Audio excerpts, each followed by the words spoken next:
Hey guys, this is Jon Blau with the Herald Times. That over there, I'm going to point both ways. I was just telling Jeremy that it goes opposite whenever I try. Is Jeremy Price, Yeah, John and can't figure out this mirroring thing. yeah, I don't know how this works honestly, but I don't know how that lateral play worked. I don't know what was going on there. I'll start there. Well, well, first of all, technically it didn't work because Right. it was called back for an illegal forward pass, but it was still one of the craziest things I've seen in a long, long, long, long time. Yeah, Tom Allen said that he said he saw on TV once or knew of, I guess, like Arkansas Ole Miss had one of these. He obviously used to coach at Ole Miss, but he said this is the wildest thing he's seen in person. He didn't see that one in person, and obviously it feels terrible. But then the referee came over after it was reviewed and told him that we think one of them was forward, and he said he just was laughing. He said, thank you, Jesus, just like a very candid, like Tom Allen, thank you, Jesus. But yeah, at the end of the day, it ends as a 37-21 win for IU, the number 17 Hoosiers, who are 2-0 in the Big Ten, which is tops in the Big Ten East. So you're front running first place, number 17 in the land, Indiana Hoosiers, did not fall to Rutgers. They were able to, avoid that kind of hangover type effect that you would worry about after beating a team like number 8 Penn State last week. Yeah, I don't know if you can say they completely avoided it because the first quarter was Yeah, pretty brutal and by bad. and Yeah, large. That was not a good first quarter for Indiana. They definitely looked like a team that was coming off a big win and had gone on the road and frankly were playing in Piscataway. mm-hmm. Yeah. I mean, you had what was it? Micah McFadden had the hands to the face, kind of roughing the passer on a fourth down.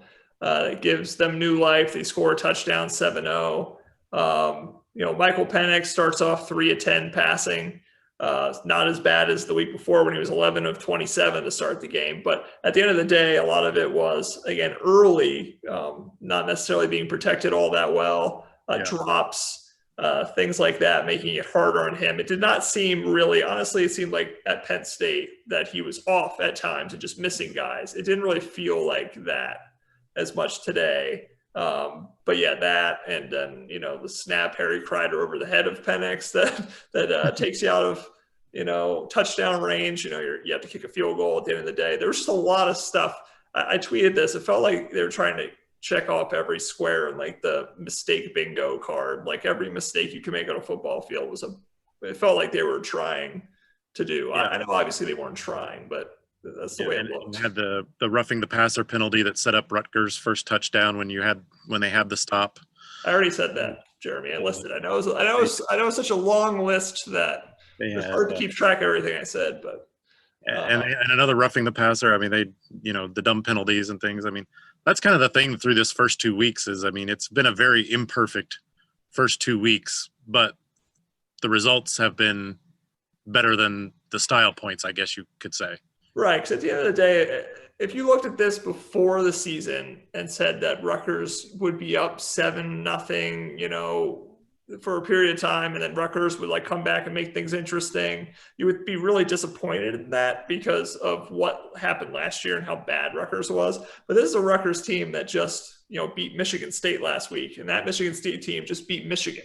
So Michigan State isn't as bad as we thought they were. Rutgers has to be a Rutgers bunch is better. also Rutgers is not as good as you might have thought they were after beating Michigan State too. I mean, this is a better Rutgers team than what we saw the last couple of years, but they've still got a ways to go.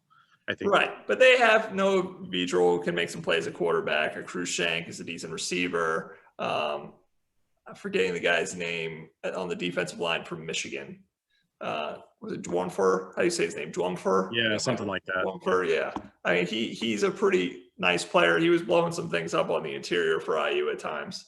So it's not a bad football team. Not what you would have thought they were coming into the year. And so, they gave him a little bit of a fight.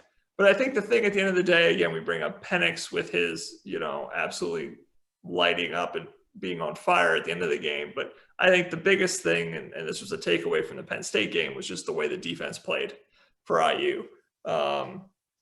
just 3 and outs that they were able to force, 3 interceptions that they were able to force, some actual pressure on the quarterback, creating some errant throws. It seems like maybe that the defense might even be the best unit on this football team. I mean, the way they're playing, at least early in the season. It's the most consistent unit right now. I would agree with that for sure. Because you look at Rutgers' points they scored. Basically, the only times they scored was when the defense extended drives with penalties. That was Rutgers' best offense, was an Indiana penalty. Basically, if it was trying to force a sustained drive, Indiana defense was making plays, and by and large, the tackling was good. This team has showed it's got speed to get to the ball. There was a time when all you had to do was get to the flank of an Indiana defense and you were going to hit some home runs. And so far, this defense has not done that for the most part. I think they gave up the one touchdown run today that I guess you could use as an example of that. But that was sort of been the exception on the season. Yeah, that was a 3rd down. I remember it specifically. It felt like Lance Bryant took like a really hard stunt inside, and whoever was curling around, I think they were expecting a pass. So I think they were blitzing and doing some kind of blitz there, and they kind of got caught because they didn't have anybody, really able to get toward the edge there. And he just kind of runs for a touchdown. It was at 36 yards. I forget how many yards it was. Yeah. But yeah, you got that one, and you have the one long throw from Vedral to Melton to start the game. But other than that, it felt like, Vedral, wasn't able to get that comfortable back there. I mean, they didn't, IU's still on a team that's really going to get a ton of pressure and, going to sack you 4 or 5 times a game. We're still not seeing that yet. But it seems like with blitz pressure, Kane Wommack's been able to dial up some things. Cam Jones comes flying in for that one interception that really kind of turned the tide. Who picked that one off? Jonathan King. That was the ball that went like straight into the air. Yeah. And falls right into his hands, and then that sets up an easy touchdown. And Sio Nofo Ongutatoa, he was pushing real hard on one. he just kept pushing, and then he got back there and made Bijol kind of throw it up, and Jalen Williams got that one too. So encouraging things from the defense, and especially able to get pressure, whether it's a linebacker blitz. They brought the corner a couple times, and then even a little bit with the front 4. You still want to see more consistency in the pass rush from the front 4, but saw a little bit more today, I think. And I think that's the other good news is there's times like that Jalen Williams interception where the secondary and the linebackers have done a good job in coverage to force him to hang on to the ball long enough till one of the defensive linemen can finally shake free and create some pressure. And that's important, that either your front 4 gets immediate pressure or your back end's able to hold up long enough for your front 4 to get some pressure and not leave yourself in a situation where you're completely reliant on those blitz packages to create the pressure for you. Because I think that was part of the problem last week against Penn State, was there, once you got late in the game, it kind of got to where the blitzes weren't getting home as much, and you were kind of putting yourself on kind of do or die situations. And eventually, Penn State hit that home run to give them the lead. So certainly some progress in those areas. But yeah, I mean, I really like what the defense has done so far. And obviously, if you're getting 3 takeaways a game, there's not a whole lot anybody can complain about that. And each game it's been 17 points off of turnovers. So the defense is not only doing its job, it's really kind of been the one that's jump-started the offense in both games now. Right. And Tom Allen on the positive end for the offense did say, we didn't turn the ball over, which, obviously, again, Rutgers wins that game over Michigan State because they had 7 turnovers, which is an incredible number. I think they had like 12 the entire season last year, and they had 7 in one game. But so, yeah, they don't turn the ball over. And then again, it did seem like they shored some things up along the offensive line in terms of protection and things like that. I think it's also they got the running game going a little bit, which I think, kind of backed them off a little bit and made it a little harder for them just to pin their ears back and get after Penix. But he completes 14 of his last 16 throws. And again, there were drops early on. Peyton Hendershot had one of them. He was, after the game, talking about how, he had like 2 drops all of last year, and I think he's had like 2 or 3 already. And so he had to kind of get, his head straight to be able to make some catches, but he did. He had a couple of big catches there in the second half. And then Penix is hitting the usual suspects, dropping in the bucket for Watt Fillier. Ty Freifogel had a bunch of nice catches. Javon Swinton had another one, the freshman. And so he looked better. And Tom Allen was also talking about, this was somewhat inevitable with some of the rust because, they didn't have any 7-on-7 during the summer. But it seems like Michael Penix, it was really just the final 142 of regulation and overtime where he was really, really good last week. It seemed like it was from about, late second quarter to third quarters when he really, started getting on fire, and it's more of the game now. Now you want to see it from the first quarter to the fourth quarter, but it's more of the game now. Seems like he's on with his receivers. Yeah, and I think everybody can sort of relax and breathe a little bit now. Got Wap going a little bit, got Hendershot going a little bit, got Freifogel going a little bit. Everybody's can kind of relax and quit worrying about the drops and quit wondering, are we going to be able to do this? Are we going to be able to do that kind of stuff? And just kind of relax and play now that you've kind of got that out of your system. It feels like this was a game to sort of just kind of get everybody in the flow and doing the things they normally do. And now you can just kind of try to expand the offense and do the kind of diverse things that you want to do off of those plays now. Although I think the worry remains the offensive line.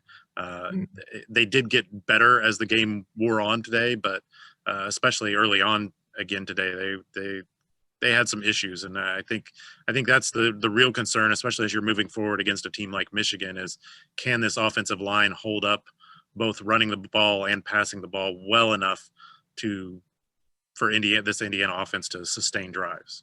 Yeah, and then again, they're still figuring things out in the interior, especially with Dylan Powell and Mike Kadick, and who's going to be that left guard. Mackenzie Wara obviously has some experience, but he was mostly a reserve last year and still kind of trying to step up to be a consistent starter. And when I watched the offensive line, just my first impressions, it seemed like a lot of things were happening on the interior where they just really weren't able to sustain their blocks or to really, get a push off the ball. Which makes it hard to run the ball consistently. But it seems like when they were able to, again, I don't know if it was, again, the run was successful enough or if it was the pass was starting to get going, but it felt like they weren't able to pin their ears back as much, and they got them kind of pushed out of the box, and they were able to get some runs with Stevie Scott and get some gashes. There was that one Mike Penix had on a 3rd and 8 where there's nobody in the middle of the field and ran for a bunch of yards. But it seems like at times when teams are really loading that box and really like gonna, make those guards push them off the ball. Sometimes there's been trouble, right, doing that, which is a concern. You hope with Mike Kadick, he's young, he's going to get more experience and he kind of gets his footing. But you would like to see that situation shored up sooner rather than later. Yeah, you would. But again, it's one of those situations in the circumstances they're in. There's no kind of getting your feet wet and finding that feel in some non-conference games, or sometimes you might start with a Wisconsin or an Ohio State and then you go back into some non-conference games and be able to fix some things, and before you go into Big Ten play. I mean, boom, we're already in the middle of Big Ten play here, 2 down, Michigan coming in next. It's just going to be a work in progress. So as long as there is progress, that's really all you can hope for. Yeah, I mean, that's a good point in terms of the conference play. And it did seem like last year, I mean, they had some guys in and out on the offensive line, but they were able to get better throughout the year. So you hope that, Darren Hiller and the offensive staff and all them can just make improvements.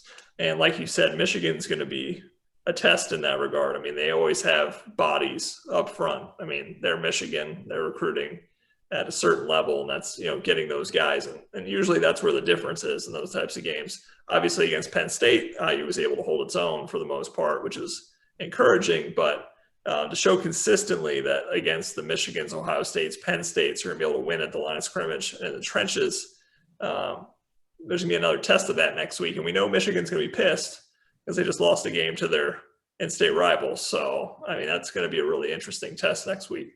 Yeah, exactly. The worst thing about Michigan State winning was that you lost the chance for Michigan to be looking ahead to Wisconsin and something like that. They're going to be, maybe not Wisconsin. We don't know when Wisconsin's playing again. yeah, or whoever they might play after that. Yeah, you might want to just cross Wisconsin off the Big Ten for right now, as things stand. But yeah, no looking ahead as far as that goes. They're definitely going to be coming in licking their wounds, so to speak. So be an interesting game. I mean, the last few Michigan trips to Memorial Stadium have certainly resulted in some entertaining contests. Not entertaining enough if you're an IU fan, but not last year. I mean, last year was just a whipping. So, but yeah, I mean, they've played Michigan tight, a bunch in recent history, and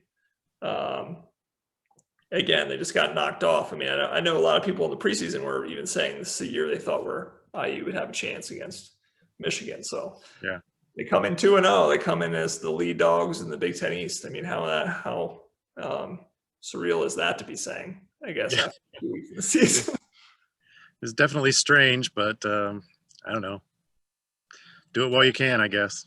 Yeah, it's 2020. Anything can happen. But yeah, we'll see how long IU can keep this going. Any final thoughts on this one, or onside kicks? It'd be nice if IU could field an onside kick. Yeah, we might recommend that IU recover onside kicks if they're going to continue to play on the lead in games. I mean, if you just want to come from behind or whatever, then fine, don't worry about onside kicks. But I think if you want to play with a lead, you might want to work on recovering those. Hasn't gone well here lately. Yeah, I think Tom Allen said that. He said something about, we like making things entertaining for you guys. I think he tried to joke around about it, but I'm sure at practice they're going to be drilling the onside kicks a little bit more, because still hasn't been fixed yet. Apparently, I think it was in Whop Phillier's hands though. It went through his legs. I don't know what happened there. So yeah, but I didn't think the approach was very good. They put themselves in a position where that was turned into a 50-50 ball, and you don't want to make an onside kick a 50-50 ball situation like that where it's just pinballing around at people's feet. That's no good. Yeah, they made it interesting, but at the end of the day, it's a win for IU. They're 2-0. We'll see where they are in the AP rankings coming up, if they go up or down or stay right where they are. We'll see, and we'll be back next week to talk about Michigan and see what happens there. So thanks guys for listening. We'll see you later. See you next week.